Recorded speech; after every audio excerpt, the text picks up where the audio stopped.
7ই June. আমাকে দেশ বিদেশে অনেকে অনেক সময় জিজ্ঞাসা করেছে আমি জ্যোতিষে বিশ্বাস করি কিনা।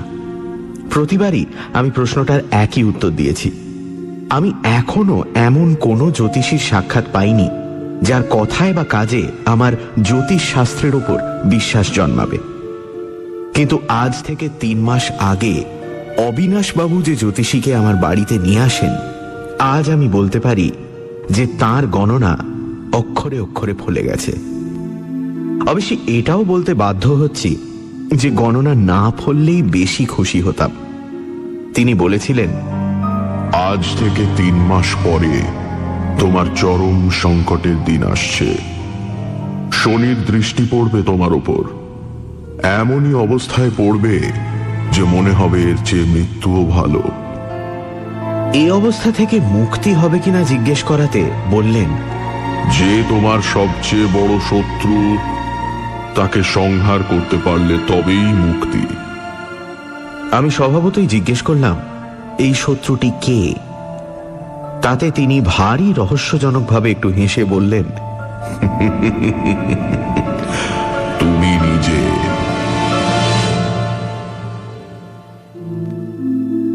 এই রহস্যের কিনারা এখনো হয়নি, কিন্তু সংকট যেটা এসেছে তার চেয়ে মৃত্যু যে ভালো তাতে কোনো সন্দেহ নেই। এই সংকটের সূত্রপাত আজই পাওয়া একটি চিঠিতে। 2 মাস আগে আমি মাদ্রিদ থেকে একটি বিজ্ঞানী সম্মেলনে অংশগ্রহণ করার জন্য আমন্ত্রণ পাই। এই চিঠিতে সম্মেলনের উদ্যোক্তা বিশ্ববিখ্যাত প্রাণীতত্ত্ববিদ ডি স্যান্টোস লিখেছিলেন, আমরা সকলেই বিশেষ করে তোমাকে চাই। তুমি না এলে আমাদের সম্মেলন যথেষ্ট মর্যাদা লাভ করবে না। আশা করি তুমি আমাদের হতাশ করবে না। এই চিঠি পাওয়ার 3 দিন পরে আমার বন্ধু জন সামারভিল ইংল্যান্ড থেকে আমাকে লিখে মাদ্রিদ যাওয়ার জন্য বিশেষ অনুরোধ জানিয়ে। ডি স্যান্টোসকে হতাশ করার কোনো অভিপ্রায় আমার ছিল না। বছরে অন্তত একবার করে বিদেশ গিয়ে নানান দেশে নানান বয়সের বিজ্ঞানীদের সঙ্গে আলাপ আলোচনা করে আমার নিজের চিন্তাকে সঞ্জীবিত করা, এটা আমার একটা অভ্যেসের মতো দাঁড়িয়ে গিয়েছে। এর ফলেই বয়স সত্ত্বেও আমার দেহ মন এখনো সজীব। মাদ্রিদের আমন্ত্রণ গ্রহণ করে ধন্যবাদ ও কৃতজ্ঞতা জানিয়ে যে চিঠি লিখি, তারও জবাব আমি 2 সপ্তাহের মধ্যেই পেয়ে যাই। 15ই জুন অর্থাৎ আজ থেকে 8 দিন পরে আমার রওনা হওয়ার কথা। এই অবস্থায় বিনা মেঘে বজ্রপাতের মতো আজকের চিঠি। মাত্র 3 লাইনের চিঠি। তার মর্ম হচ্ছে, মাদ্রিদ বিজ্ঞানী সম্মেলনের কর্তৃপক্ষ তাদের আমন্ত্রণ প্রত্যাহার করছেন।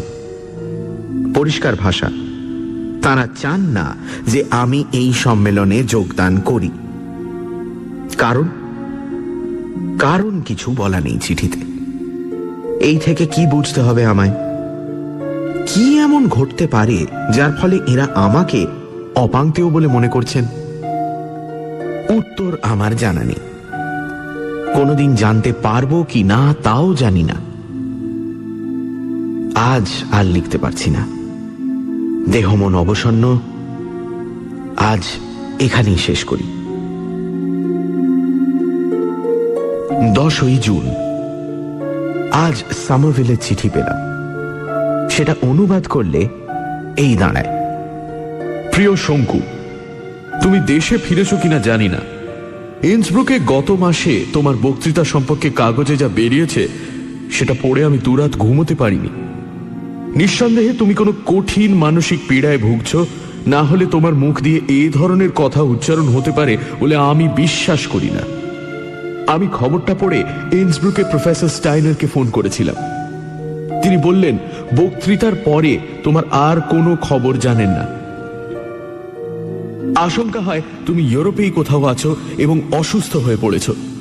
তা যদি না হও, যদি এই চিঠি তোমার হাতে পড়ে, তাহলে পত্রপাঠ আমাকে টেলিগ্রামে তোমার কুশল সংবাদ জানাবে এবং এই সঙ্গে চিঠিতে তোমার এই অভাবনীয় আচরণের কারণ জানাবে। ইতি তোমার জন সামারভিল। পুনঃ খবরটা কিভাবে টাইমসে প্রকাশিত হয়েছে সেটা জানাবার জন্য এই কাটিং। প্রথমেই বলে রাখি যে আমি ইন্সব্রুকে গত মাসে কেন কোনো কালেই যাইনি। এইবার টাইমসের খবরের কথা বলি। তাতে লিখেছে, বিশ্ববিখ্যাত ভারতীয় বৈজ্ঞানিক প্রফেসর টি শঙ্কু গত 11ই মে অস্ট্রিয়ার ইন্সব্রুক শহরে বিজ্ঞানের অগ্রগতি সম্বন্ধে একটা বক্তৃতা দেন। সভায় স্থানীয় এবং ইউরোপের অন্যান্য শহরের অনেক বিশিষ্ট বৈজ্ঞানিক উপস্থিত ছিলেন। প্রফেসর শঙ্কু এই সব বৈজ্ঞানিকদের সরাসরি কুৎসিত ভাষায় আক্রমণ করেন। ফলে শ্রোতাদের মধ্যে তুমুল চাঞ্চল্যের সৃষ্টি হয় এবং অনেকেই বক্তাকে আক্রমণের উদ্দেশ্যে মঞ্চের দিকে অগ্রসর হন। জনৈক শ্রোতা একটি চেয়ার তুলে প্রফেসর শঙ্কুর দিকে নিক্ষেপ করেন। অতঃপর ইন্সব্রুক নিবাসী পদার্থবিজ্ঞানী ডক্টর কার্ল গ্রোপিয়াস বক্তাকে আক্রমণের হাত থেকে রক্ষা করেন। এই হলো খবর। সামারভিল যেমন চেয়েছিল, আমি তার চিঠি পাওয়া মাত্র জবাব লিখে সে চিঠি নিজে ডাকে ফেলে এসেছি। কিন্তু তাতে আমি কি ফল আশা করতে পারি? সামারভিল কি আমার কথা বিশ্বাস করবে? কোন সুস্থ মস্তিষ্কের মানুষ কি বিশ্বাস করবে যে আমার পরিবর্তে অবিকল আমারই মতো দেখতে একজন লোক ইন্সব্রুকে গিয়ে এই বক্তৃতা দিয়ে আমার সর্বনাশ করেছে? সামারভিলের সঙ্গে আমার 33 বছরের বন্ধুত্ব। সেই যদি বিশ্বাস না করে তো কে করবে? খবরে বলেছে যে ডক্টর গ্রোপিয়াস আমাকে, অর্থাৎ এই রহস্যজনক দ্বিতীয় শঙ্কুকে বাঁচান। গ্রোপিয়াসকে আমি চিনি। 7 বছর আগে বাগদাদে আন্তর্জাতিক আবিষ্কারক সম্মেলনে তার সঙ্গে আমার পরিচয় হয়। স্বল্পভাষী অমায়িক ব্যক্তি বলে মনে হয়েছিল। সামারভিলের সঙ্গে তাকেও একটা চিঠি লিখে দিয়েছি। নিজেকে এত অসহায় আর কখনো মনে হয়নি। আশঙ্কা হচ্ছে বাকি জীবনটা এই বিশ্রী কলঙ্কের বোঝা কাঁধে নিয়ে গিরিডি শহরে দাগী আসামির মতো কাটাতে হবে। 21শে জুন। গ্রোপিয়াসের চিঠি, এবং অত্যন্ত জরুরি চিঠি। আজই ইন্সব্রুকে যাওয়ার বন্দোবস্ত করতে হবে। টাইমসের বিবরণ যে অতিরঞ্জিত নয় সেটা গ্রোপিয়াসের চিঠিতে বুঝলাম। রোমেনিয়ার মাইক্রোবায়োলজিস্ট জর্জ পোপেস্কু নাকি আমার দিকে চেয়ার ছুঁড়ে মারেন। এনজাইম সম্পর্কে তার মহামূল্য গবেষণাকে আমি নাকি অর্বাচীন বলে উড়িয়ে দিয়েছিলাম। ফলে অত্যন্ত স্বাভাবিক কারণেই তিনি প্রচন্ড উত্তেজিত হয়ে পড়েন। গ্রোপিয়াস মঞ্চে আমার পাশেই বসেছিল। সে আমার হাত ধরে হ্যাঁচকা টান মেরে এক পাশে সরিয়ে আমার প্রাণ বাঁচায়। চেয়ারটা একটা মাইক্রোফোনকে বিকল করে দিয়ে টেবিলের ওপর রাখা জল ভর্তি দুটো কাঁচের গেলাসকে চুরমার করে দেয়। গ্রোপিয়াস লিখছে, তোমাকে আমি হাত ধরে টেনে শটান লাইবনিজ হলের বাইরে নিয়ে আসি। তুমি তখন এত উত্তেজিত হয়ে পড়েছিলে যে তোমাকে ধরে রাখা আমার পক্ষে অসম্ভব হয়ে উঠেছিল। বাইরে আমার গাড়ি অপেক্ষা করছিল। কোন রকমে তাতে তোমাকে তুলে আমি রওনা দিই। হাত ধরেই বুঝেছিলাম যে তোমার গা জ্বরে পুড়ে যাচ্ছে। ইচ্ছা ছিল হাসপাতালে নিয়ে যাব, কিন্তু 1 কিলোমিটার গিয়েই একটা চৌমাথায় ট্রাফিক লাইটের দরুন গাড়িটা থামার সঙ্গে সঙ্গে তুমি দরজা খুলে নেমে পালাও। তারপর অনেক খুঁজেও আর তোমার দেখা পাইনি। তোমার চিঠি পেয়ে বুঝলাম তুমি দেশে ফিরেছ। বিদেশি বৈজ্ঞানিক মহলে তোমার নামে যে কলঙ্ক রটেছে সেটা কিভাবে দূর হবে জানি না, তবে তুমি যদি একবার ইন্সব্রুকে আসতে পারো তাহলে ভালো ডাক্তারের সন্ধান দিতে পারি। তোমাকে পরীক্ষা করে যদি কোনো মস্তিষ্ক বা স্নায়ুর গন্ডগোল ধরা পড়ে তাহলে সেদিনকার ঘটনার একটা স্পষ্ট কারণ পাওয়া যাবে এবং সেটা তোমার পক্ষে সুবিধাজনক হবে। অসুখ যদি হয়েই থাকে তাহলে চিকিৎসার কোনো ত্রুটি হবে না ইন্সব্রুকে। গ্রোপিয়াস ইন্সব্রুকের একটা কাগজ থেকে সেদিনকার ঘটনার একটা ছবিও পাঠিয়ে দিয়েছে। হন্তদন্ত গ্রোপিয়াস আমার পিঠে হাত দিয়ে আমাকে এক পাশে সরিয়ে দিচ্ছেন। এই আমির সঙ্গে আমার চেহারার কোনো পার্থক্য ছবিতে ধরতে পারলাম না, কেবল আমার চশমাটা, যেটা ছবিতে দেখছি প্রায় খুলে এসেছে, সেটার কাঁচ স্বচ্ছ না হয়ে ঘোলাটে বলে মনে হচ্ছে। আমার ডাইনে বাঁয়ে টেবিলের পিছনে বসা ব্যক্তিদের মধ্যে আরো দুজনকে চেনা যাচ্ছে। একজন হলেন রুশ বৈজ্ঞানিক ডক্টর বোরোডিন, আর অন্যজন ইন্সব্রুকের তরুণ প্রত্নতাত্ত্বিক প্রফেসর ফিঙ্কেলস্টাইন। ফিঙ্কেলস্টাইন তার হাত দুটো আমার দিকে বাড়িয়ে রয়েছে, হয়তো সেও আমাকে আক্রমণ করতে যাচ্ছিল। আজ সারা দিন ধরে গভীরভাবে চিন্তা করে বুঝেছি যে আমাকে ইন্সব্রুক যেতেই হবে। সেই জ্যোতিষীর কথা মনে পড়ছে যে বলেছিল আমার এই পরম শত্রুটি সংহার না করলে আমার মুক্তি নেই। আমার মন বলছে এই ব্যক্তি এখনো ইন্সব্রুকেই রয়েছে আত্মগোপন করে। তার সন্ধানই হবে এখন আমার একমাত্র লক্ষ্য। সামারভিলকে লিখে দিয়েছি আমার সংকল্পের কথা, দেখা যাক কি হয়। 23শে জুন। আজ নতুন করে আমার মনে আতঙ্ক দেখা দিয়েছে। আমার ডায়েরি খুলে গত 3 মাসের দিনলিপি পড়ে দেখছিলাম। মে মাসের 3রা থেকে 22 পর্যন্ত দেখলাম কোনো এন্ট্রি নেই। সেটা অস্বাভাবিক নয়, কারণ উল্লেখযোগ্য কিছু না ঘটলে আমি ডায়েরি লিখি না। কিন্তু খটকা লাগছে এই কারণে যে ওই সময়টাতেই ইন্সব্রুকে ঘটনাটা ঘটেছিল। এমন যদি হয় যে আমি ইন্সব্রুকের নেমন্তন্ন পেয়েছিলাম, ইন্সব্রুকে গিয়েছিলাম, ওই রকম বক্তৃতাই দিয়েছিলাম এবং তারপর ইন্সব্রুক থেকে ফিরে এসেছিলাম, কিন্তু এই পুরো ঘটনাটাই আমার মন থেকে লোপ পেয়ে গেছে, কোনো সাময়িক মস্তিষ্কের ব্যারাম থেকে কি এই ধরনের বিস্মৃতি সম্ভব? এটা অবশ্যই খুব সহজেই যাচাই করা যেত। দুঃখের বিষয়, যে দুটি ব্যক্তির সঙ্গে গিরিডিতে আমার প্রতিদিনই দেখা হয় তাদের একজনও ওই সময়টা এখানে ছিলেন না। আমার চাকর প্রহ্লাদ গত 2 মাস হলো ছুটি নিয়ে দেশে গেছে। যাকে বদলি দিয়ে গেছে সেই ছেদিলালকে জিজ্ঞেস করেছিলাম। বললাম, গত মাসে আমি গিরিডি ছেড়ে কোথাও গিয়েছিলাম কিনা তোমার মনে আছে? সে চোখ কপালে তুলে বলল, আপনার স্মরণে থাকবে না তো আমার कैसन থাকবে বাবু? আমারই ভুল হয়েছে। এই জিনিস কাউকে জিজ্ঞেস করা যায় না। একজনকে জিজ্ঞেস করা যেত, আমার বন্ধু অবিনাশ বাবু, কিন্তু তিনি গত শুক্রবার চাইবাসা চলে গেছেন তার ভাগ্নির বিয়েতে। ইন্সব্রুকের কোনো চিঠি আমার ফাইলের মধ্যে পাইনি। আশা করি আমার আশঙ্কা অমূলক। আমি 6 জুলাই ইন্সব্রুক রওনা হচ্ছি। কপালে কি আছে কে জানে।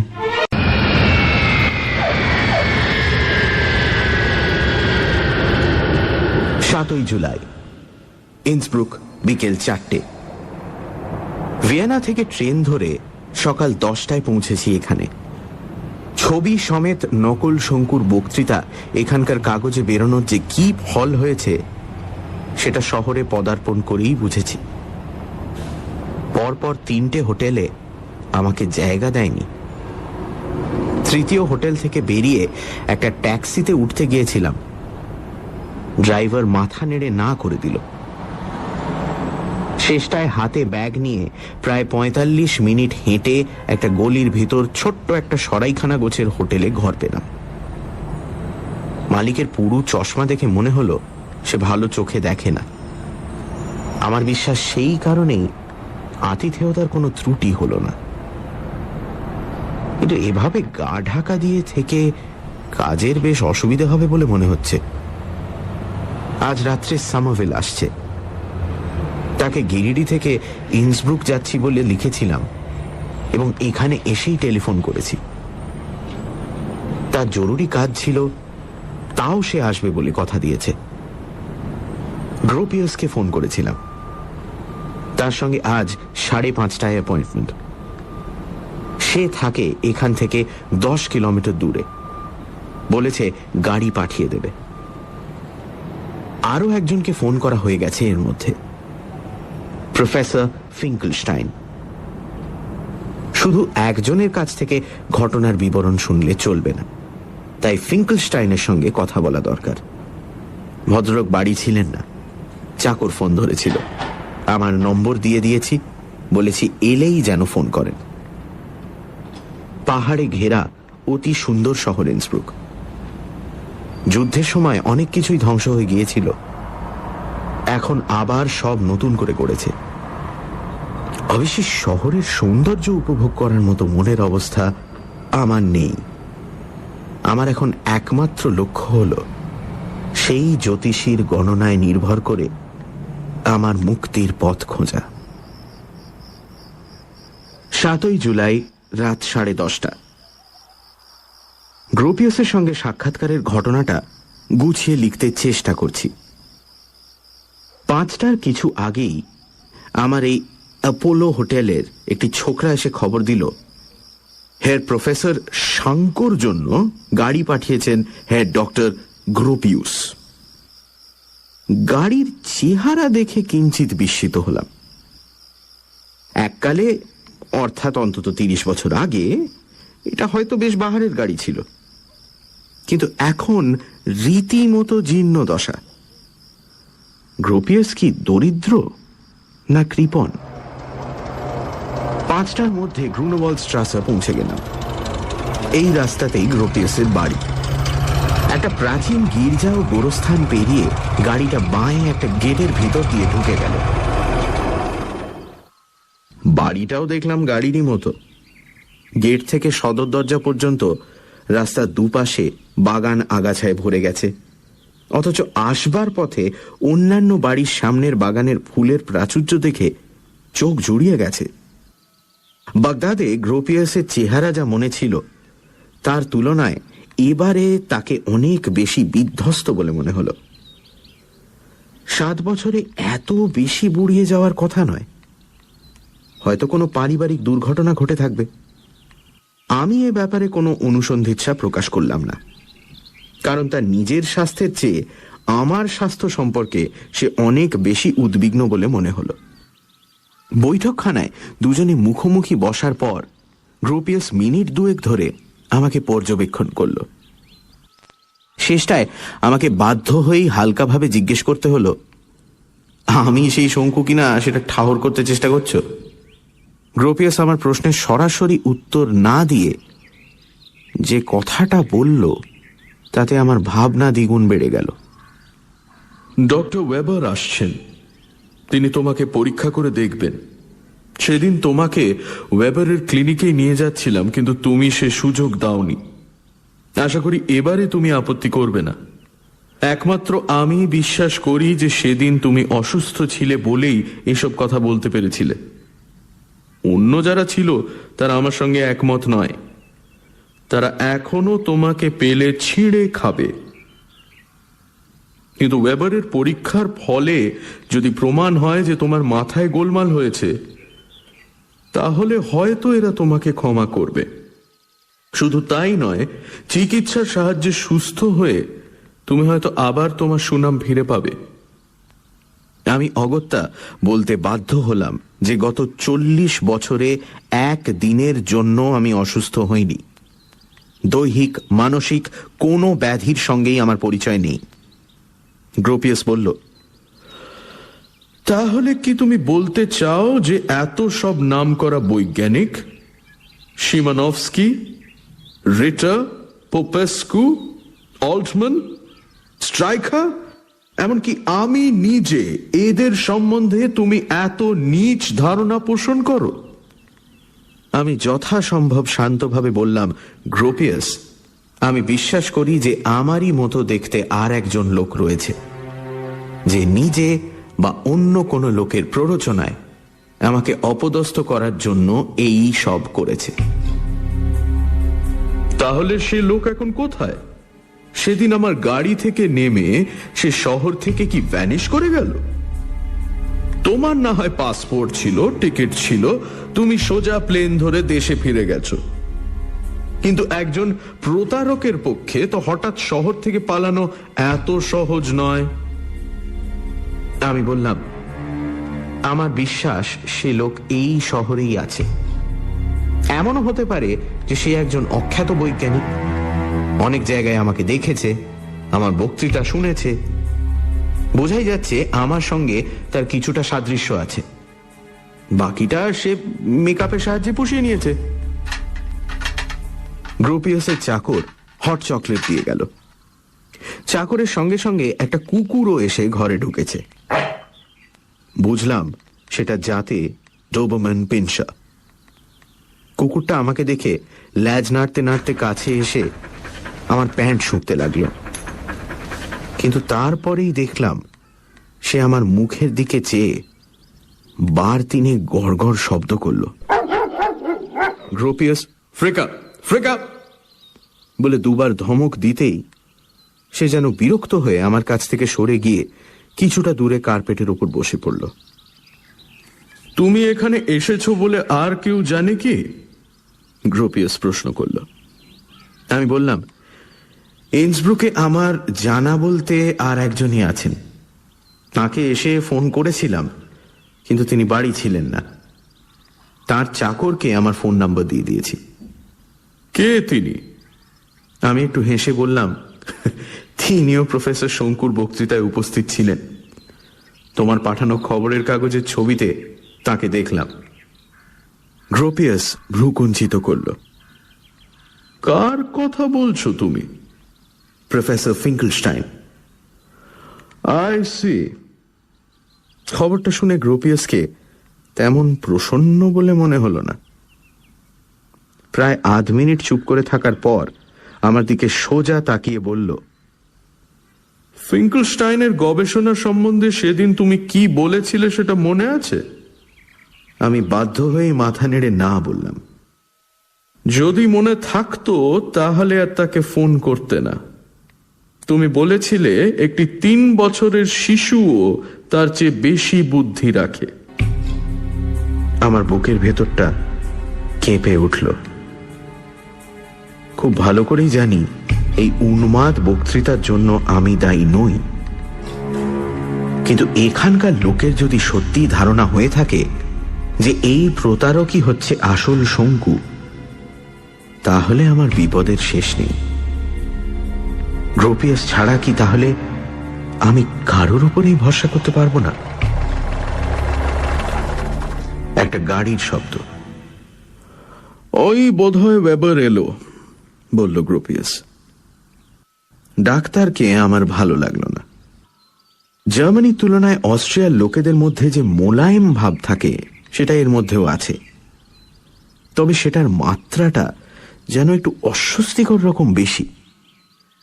মুখে লেগে থাকা সরল হাসিটাও কেন জানি কৃত্রিম বলে মনে হয়। ওয়েবার আধ ঘন্টা ধরে আমাকে নানা রকম প্রশ্ন করে পরীক্ষা করল। আমিও সব সহ্য করলাম। যাবার সময় বলল, গ্রোপিয়াস তোমাকে গাড়ি পাঠিয়ে দেবে। কাল সকালে গডফ্রিড স্ট্রাসাতে আমার ক্লিনিকে এসো, সেখানে আমার যন্ত্রপাতি আছে। তোমাকে সুস্থ করাটা আমার কাছে একটা চ্যালেঞ্জ হয়ে রইল। আমি মনে মনে বললাম, তোমার চেয়ে অন্তত 10 গুণ বেশি সুস্থ আমি। তুমি 1 মাস নখ কাটনি, তোমার ঠোঁটে সিগারেটের কাগজ লেগে আছে, তোমার জিভের দোষে কথা জড়িয়ে যায়। তুমি করবে আমার মাথার ব্যামোর চিকিৎসা। ওয়েবারকে গাড়িতে তুলে দিতে গ্রোপিয়াস ঘর থেকে বেরিয়ে গিয়েছিল। ওর দেরি দেখে আমি ঘরটা ঘুরে দেখছিলাম। তাকের ওপর ফটো অ্যালবাম দেখে পাতা উল্টে দেখি একটা ছবিতে আমি রয়েছি। এ ছবি আমার কাছে নেই, তবে এটা তোলার কথা আমার স্পষ্ট মনে আছে। বাগদাদের হোটেল স্প্লেন্ডিডের সামনে তোলা। আমি, গ্রোপিয়াস আর রুশ বৈজ্ঞানিক কামেন্সকি পাশাপাশি দাঁড়িয়ে আছি। তোমার সঙ্গে জিনিসপত্র কি আছে? গ্রোপিয়াস ঘরে ফিরে এসে প্রশ্ন করল। কেন বলো তো? আমার মনে হয় তুমি আমার এখানে চলে এসো। তোমার নিরাপত্তার জন্যই আমি এই প্রস্তাব করছি। আমার বড় গেস্ট রুম আছে, তুমি এর আগেও সেখানে থেকে গেছো, যদিও তোমার সেটা মনে থাকার কথা নয়। মে মাসে যখন এসেছিলে তখন তুমি আমারই আতিথেয়তা গ্রহণ করেছিলে। ব্যাপারটা অসম্ভব জানলেও মাথাটা কেমন যেন গুলিয়ে উঠছিল। আমি জিজ্ঞেস করলাম, আমাকে কি তুমি নেমন্তন্ন করেছিলে? গ্রোপিয়াস এর উত্তরে উঠে গিয়ে পাশের ঘর থেকে একটা ফাইল নিয়ে এলো। তাতে অন্য চিঠির মধ্যে আমার দুখানা চিঠি রয়েছে। অবিকল আমার চিঠির কাগজ, আমার সই, আমার অলিভেটি টাইপরাইটারের হরফ।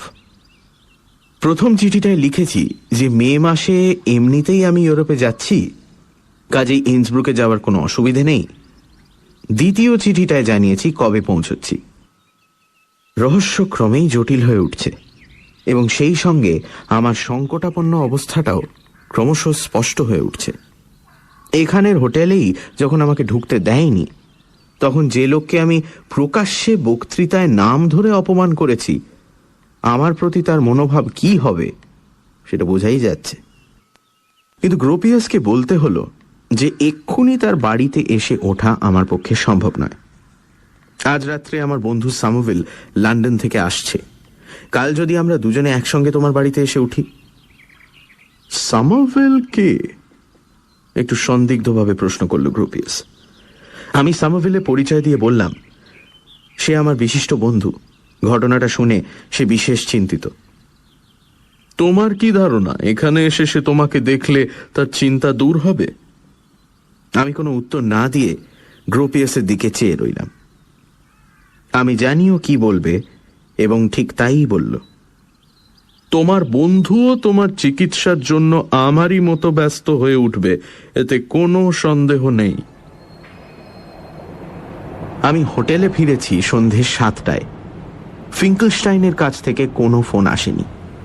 ঘরে গিয়ে চেয়ারে বসে আজকের আশ্চর্য ঘটনাগুলো নিয়ে চিন্তা করছি, এমন সময় টেলিফোন বেজে উঠল।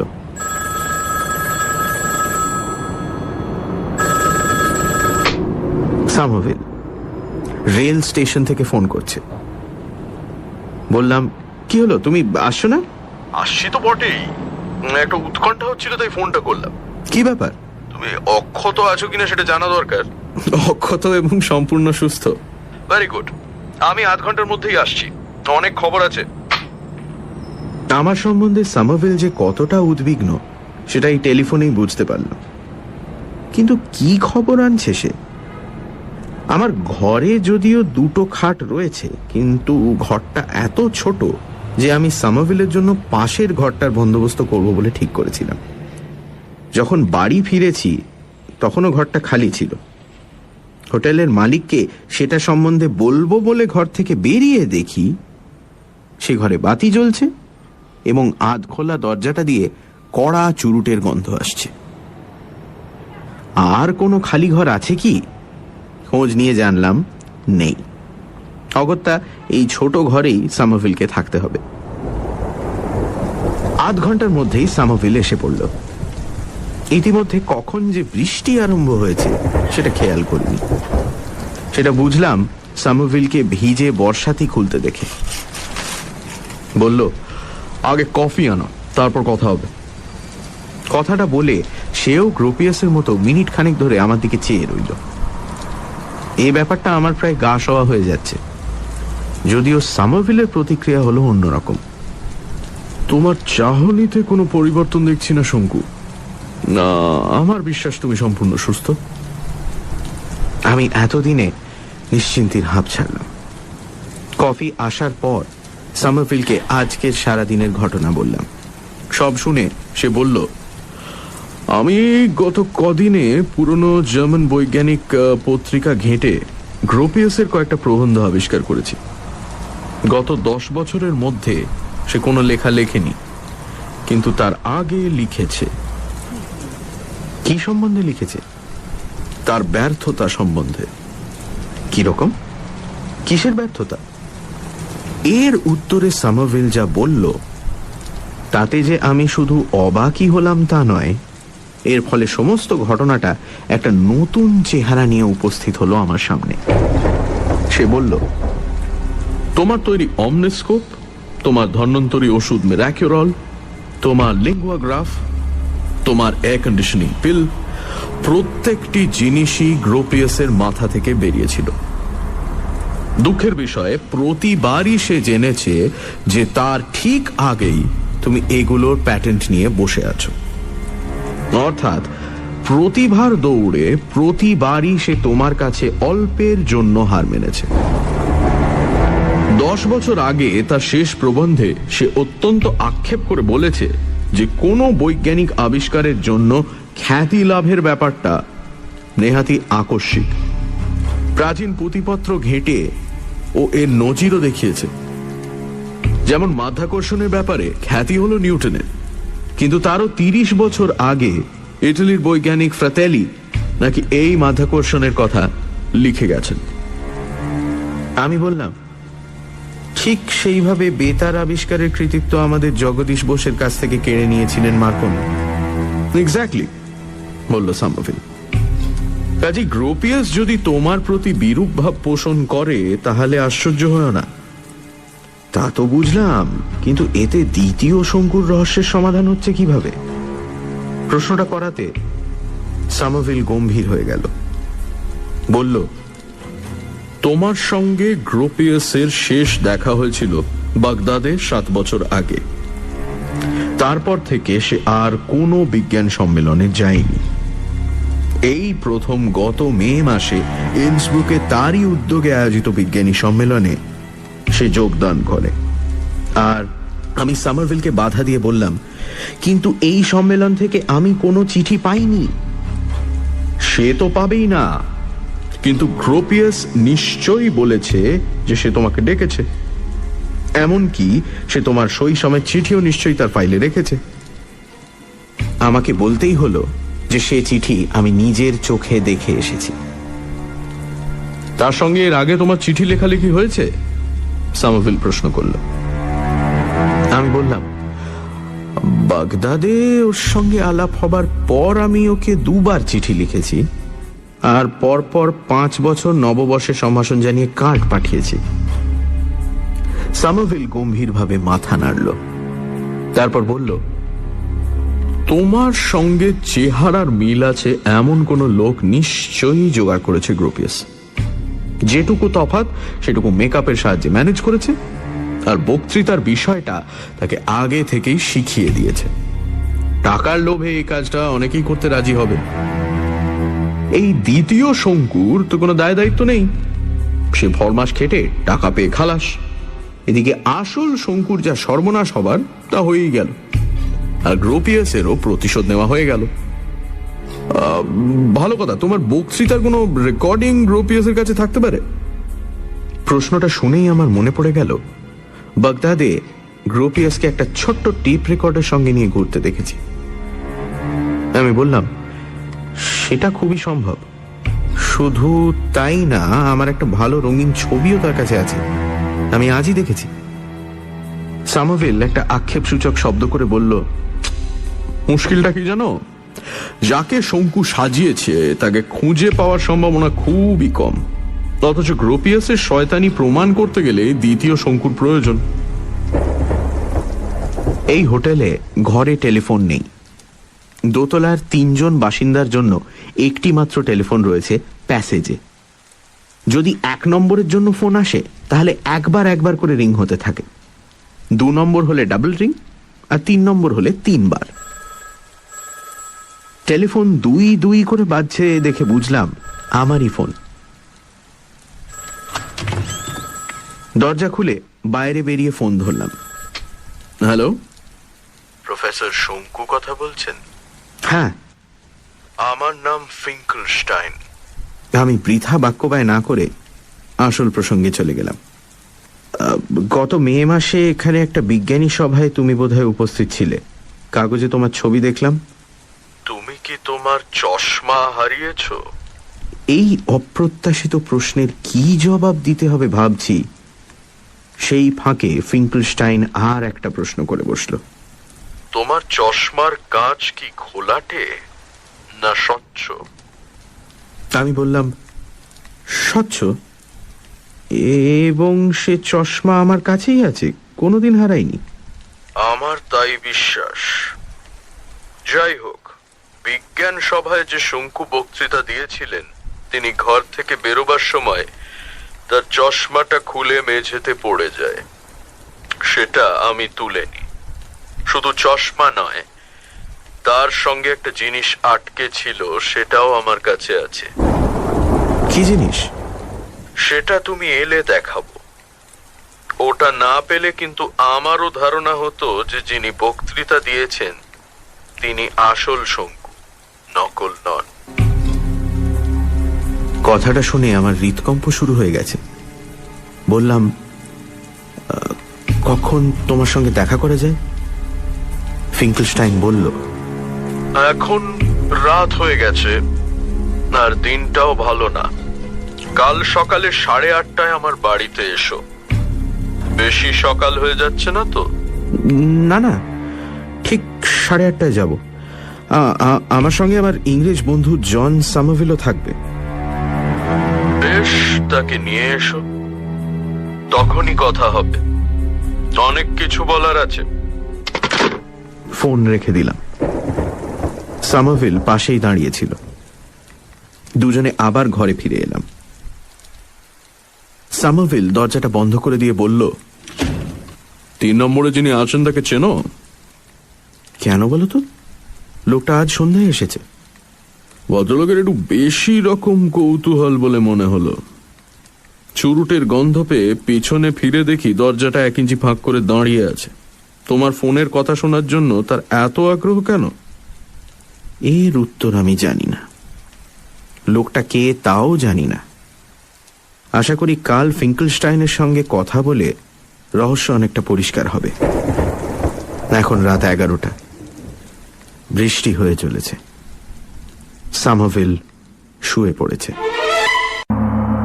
9 জুলাই। কাল ডায়েরি লিখতে পারিনি। লেখার মতো অবস্থা ছিল না।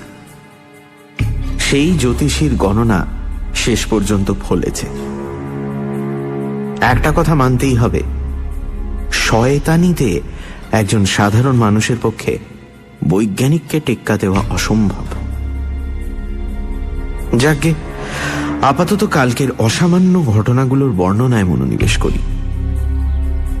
সকাল 8:30টায় ফিঙ্কেলস্টাইনের সঙ্গে অ্যাপয়েন্টমেন্ট ছিল। টেলিফোন ডিরেক্টরিতে ফিঙ্কেলস্টাইনের ঠিকানা দেখে সামারভিল বলল, হেঁটে যাওয়া যেতে পারে, বেশি দূর না, 1/2 ঘন্টায় পৌঁছে যাব। সামারভিলের চেনা শহর ইন্সব্রুক। তাছাড়া আমাকে ট্যাক্সিতে তোলার বিপদের কথাও সে জানে। 8টায় বেরিয়ে পড়লাম। প্রাচীন শহরের ভেতর দিয়ে রাস্তা। সামারভিল দেখলাম অলিগলির মধ্যে দিয়ে শর্টকাটগুলোও জানে। একটা গলি পেরিয়ে খোলা জায়গায় পড়তেই দেখি ডাইনে ছবির মতো সুন্দর সিল নদী বয়ে যাচ্ছে। আমরা নদীর ধার ধরে কিছু দূর গিয়ে বাঁয়ে একটা পার্ক ছাড়িয়ে আবার বাঁদিকেই ঘুরে একটা নির্জন রাস্তায় পড়লাম। এটাই রোজেনবাম অ্যালি, অর্থাৎ ফিঙ্কেলস্টাইনের বাড়ির রাস্তা। 11 নম্বর খুঁজে পেতে কোনোই অসুবিধে হলো না।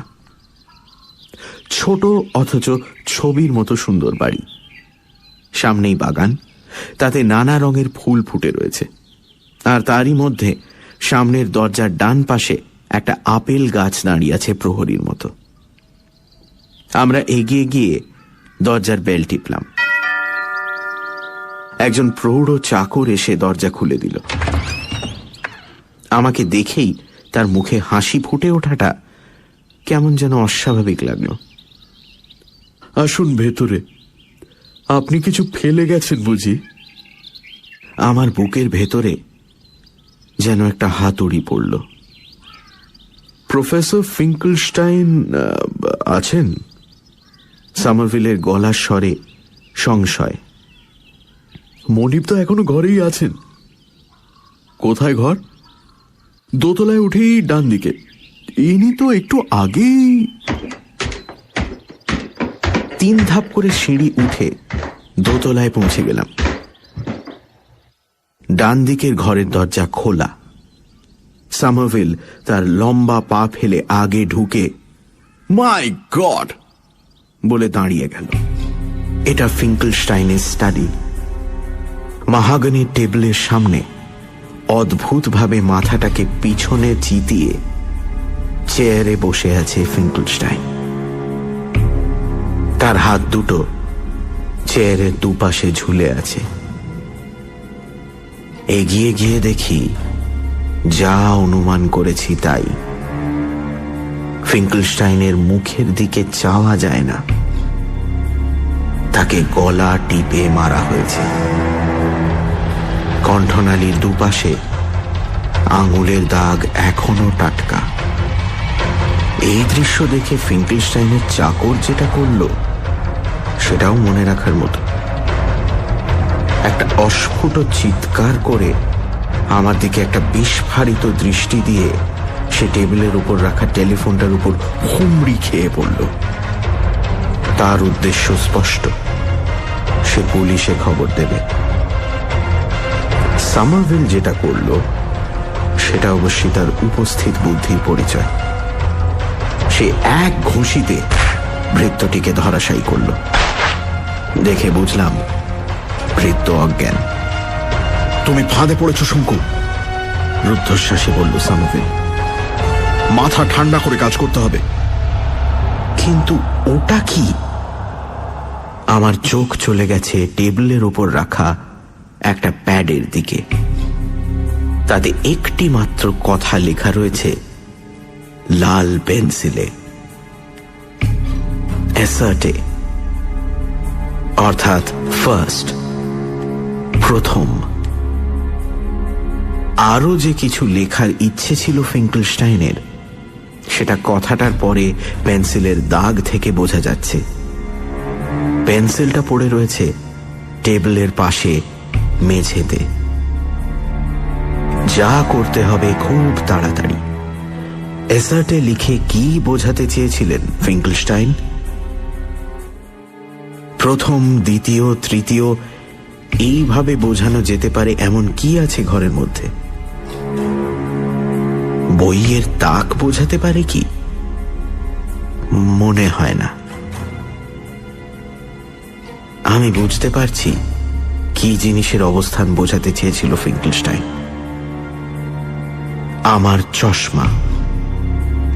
জিনিসটা পাওয়া গেল টেবিলের প্রথম, অর্থাৎ ওপরের দেরাজটা খুলে।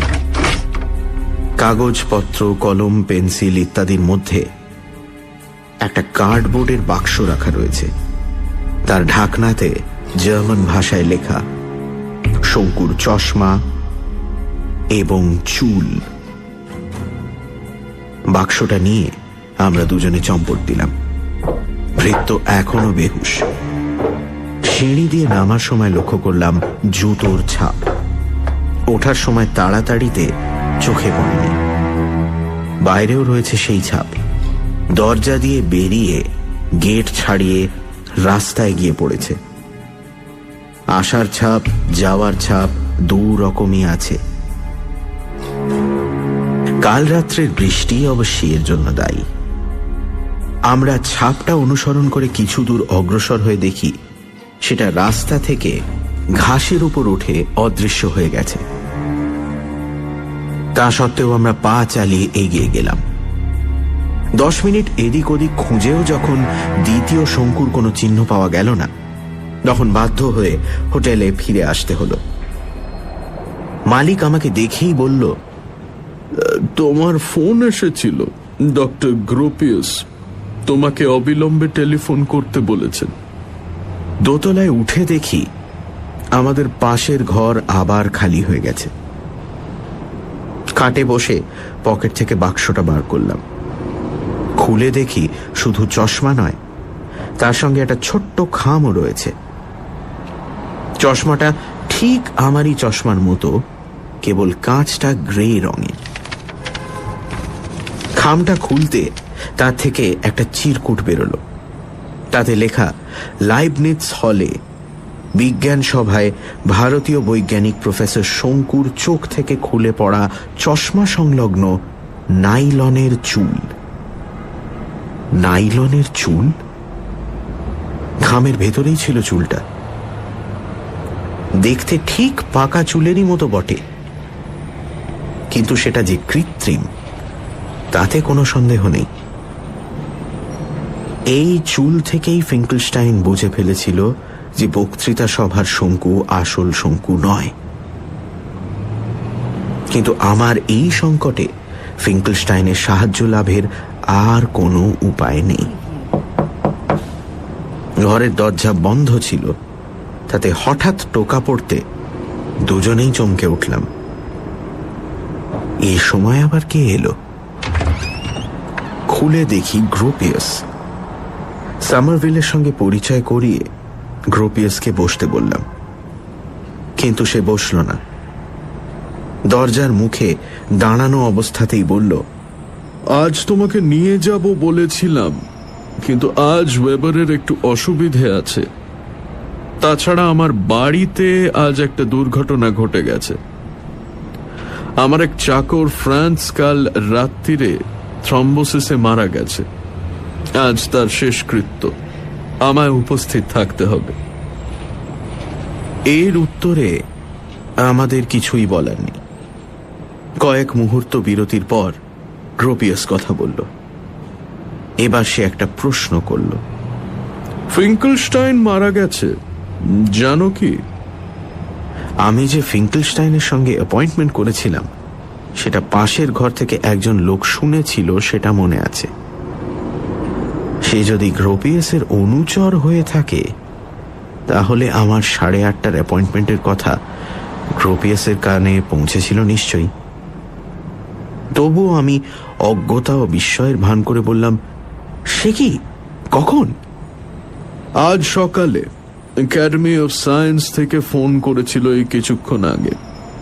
ওর চাকর অ্যান্টন প্রথমে পুলিশে খবর দেয়, তারপর একাডেমির প্রেসিডেন্ট গ্রসম্যানকে ফোন করে। আমরা দুজনে চুপ।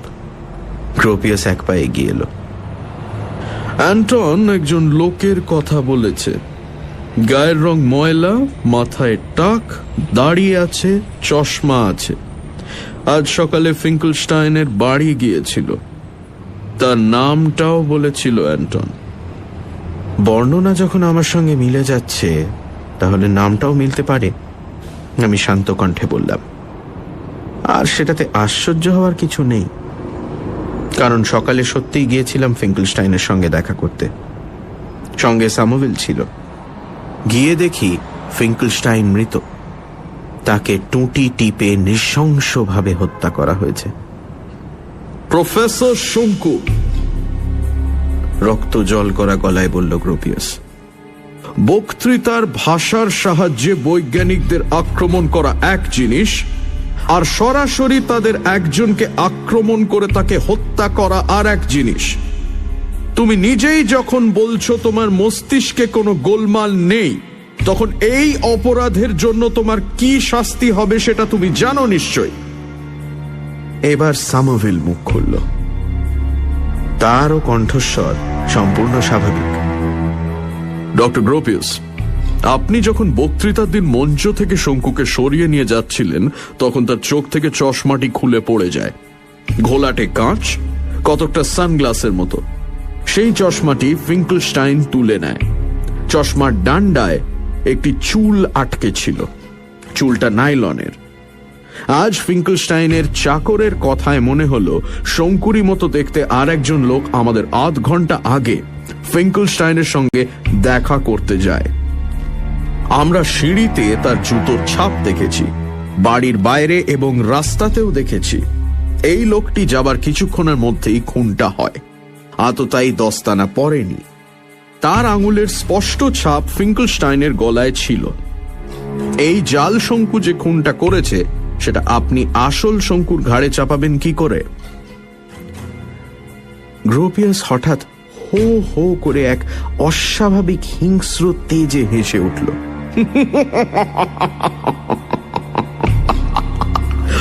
কি করে চাপাবো সেটা দেখতেই পাবে। কাল শঙ্কু আমার বাড়িতে বসে আমার পেয়ালা থেকে হট চকলেট খেয়েছে, আমার ফটো অ্যালবামের পাতা উল্টে দেখেছে। এসবে কি আর তার আঙুলের ছাপ পড়েনি?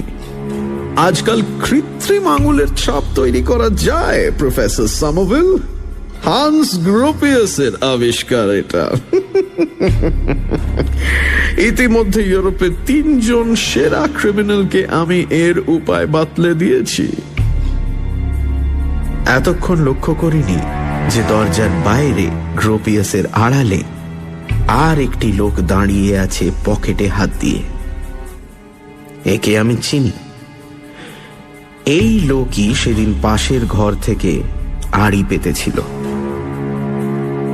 অত্যন্ত দুঃখের বিষয় যে তোমার এই পরিণাম হতে চলেছে। গ্রোপিয়াস আমার দিকে চেয়ে বলল, এই অবস্থায় যদি মাথা সত্যি খারাপ হয় তাহলে অবশ্যই ওয়েবারের ক্লিনিক রয়েছে, সেখানে আমারই আবিষ্কৃত পদ্ধতিতে ব্রেন সাপ্লান্ট কাজ শুরু হয়েছে। এবারে বোধহয় আর আমাকে টেক্কা দিতে পারবে না। Good day Shonku. Good day professor Summerville. Gropius আর তার অনুচর সিঁড়িতে ভারী শব্দ তুলে নিচে নেমে গেল। আমি খাটে বসে পড়লাম। সামারভিল পায়াচারি শুরু করেছে। দুবার তাকে বলতে শুনলাম, কি শয়তান, কি শয়তান। আমি বুঝতে পারছি চারিদিক থেকে জাল ঘিরে আসছে আমাকে। আঙুলের ছাপও যদি মিলে যায় তাহলে আর বেরোবার কোনো পথ নেই। যদি না জাল শঙ্কুকে খুঁজে বের করে পুলিশের সামনে উপস্থিত করা যায়। ফাঁদে যখন পড়েছি, পায়াচারি থামিয়ে বলল সামারভিল, তখন ফাঁদের শেষ দেখে যেতে হবে। মরতে হলে লড়ে মরা ভালো, এভাবে নয়। বুঝলাম আমার বিপদকে নিজের ঘাড়ে নিতে বিন্দু মাত্র দ্বিধা করছে না সামারভিল। চাবি দিয়ে সুটকেস খুলে রিভলভার বার করে সে পকেটে পুরল।